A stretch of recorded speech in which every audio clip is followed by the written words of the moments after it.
Hi, guys. Welcome back to our video Christmas Advent devotional. We're on day 8. I'm so excited that you've been joining me. I can see the numbers on the videos, and that is really exciting as we walk through this Christmas season celebrating light being brought to darkness. So, the question that we're really answering is, what is that darkness? So, we're going to continue in day 8, which is called The Good Shepherd. So, let's go. Well, last episode we saw that the blind man that had lived in darkness his entire life, well, he was given sight by Jesus. And this signified not only the darkness the world had found itself in, but revealed the darkness of those who Jesus wants to give eyes to see. However, immediately after John chapter 9, where that story is told, we find that Jesus does a speech that is very profound. In John 10, it says this. It says, "And Jesus stood up and said, 'Truly I say to you, he who does not enter the sheepfold by the door, but climbs in any other way, that man is a thief and a robber. But he who enters by the door is the shepherd of the sheep.'" The gospel writer tells us that the people heard what he was saying after seeing this profound miracle that he did, but they still didn't understand. So Jesus again said to them, "Truly, truly, I say to you, I am the door of the sheep. All who come before me are thieves and robbers, but the sheep did not listen to them, because I am the door. If you enter in by me, you will be saved, and you will be able to go in and out and find greener pasture.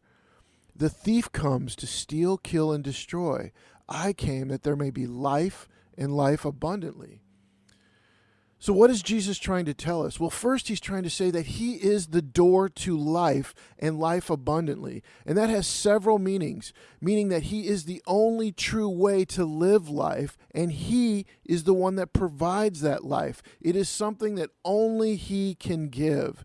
Secondly, salvation only comes through Jesus. The life Jesus speaks here is not just eternal, but it's every day. We live and move and have our being by walking in and out of the places that Jesus is guiding us in everyday life. And he promises us to stay with us and to lead us towards greener pastures.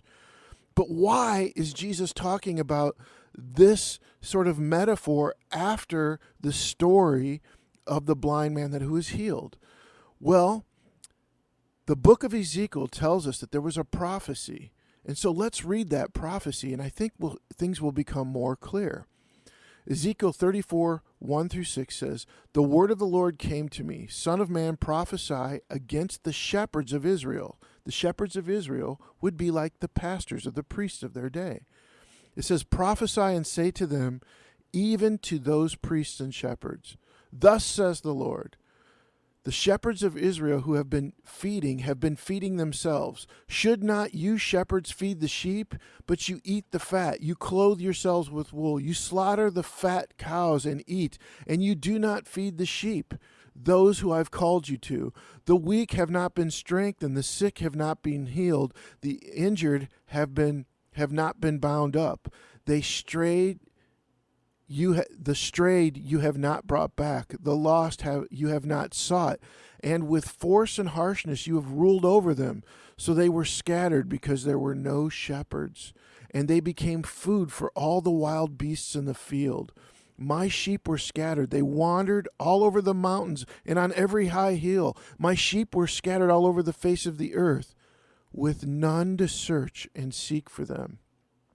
You see, the condition of mankind that Ezekiel is describing prophetically, by the way, that's more than 1,200 years before Jesus, that prophetic description is what Jesus was walking in and walking out. He was the one coming to them that sought and searched them out. People were scattered and confused, left in darkness, feeling hopeless, and those who were called to gather them, the shepherds of Israel, and called to give them hope, now used God as a religion, as a way to separate themselves in the name of some form of holiness. And those who needed God the most were left all over, scattered and helpless. No one searched and sought out the people. So those in the dark were left in the dark, and those who noticed they were in the dark did all they could to conjure up through their religion some kind of light, but it was not the light and the love of God.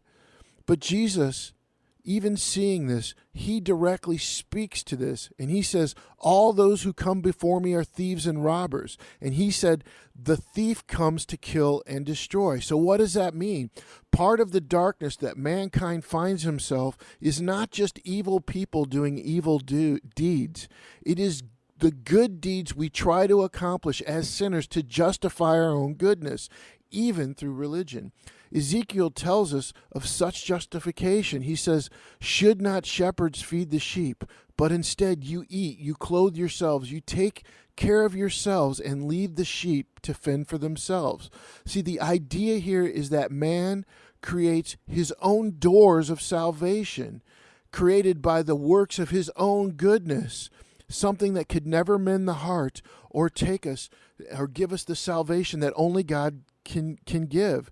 His doors are just a way to save himself and to appease a God that he conjures up for himself and to set himself apart in front of the people. His doors are something achievable, something that he can walk through but others can't. Something that, think about this, something that says you are either in with us or you're out. Something based on earthly accomplishments of religion or religious have-tos and don't-dos. But Jesus answers this in this story of the Good Shepherd. He says, I am the Good Shepherd in John 10:11 through 14. He says, I am the Good Shepherd. The Good Shepherd lays down his life for his sheep. He who is a hired hand and not a shepherd, who does not own the sheep, sees the wolf coming and leaves the sheep and flees and fends for himself. The wolf snatches them and scatters them. He flees because he's a hired hand and cares nothing for the sheep. But I am the good shepherd. I know my sheep, and my sheep know me. The reason man can never save himself is that his sinful nature rejects selflessness. Our human nature is engulfed by our sinful nature, so much so it is not in us to selfishly give up our lives for a friend, let alone for our neighbors or people we do not know. So we cling to our spiritual resumes, which will never justify even our good works in this life as a means of salvation. So it begs the question, what is it that religion is trying to accomplish that Jesus has not already done? This is why Christmas is such a time of celebration, guys. Jesus came to save the world, the whole world, all of it, the lonely, the lost, the so-called good or the so-called bad, even the religious. He came to us from heaven to earth. He came to those scattered and lost in darkness. This was something the shepherds of Israel could not even do, and to this day they do not do. They live and we live in the midst of the lost, the least, and the helpless, and the last of all people. We live in the midst of people hurting and burnt and burnt out by religion. But God sent us a good shepherd, someone who would come into our darkness and seeks to come into the darkness of our hearts. He gave us Jesus, the one that we can trust and place our faith. So the difference between religion and good news is this. Religion spends all its time trying to get into heaven and to appease God in front of all the people. The good news is that Jesus has done and accomplished what religion has and has brought God to us. All right, guys, tune in next time for Lazarus when we learn about light overcoming darkness. I'll see you then.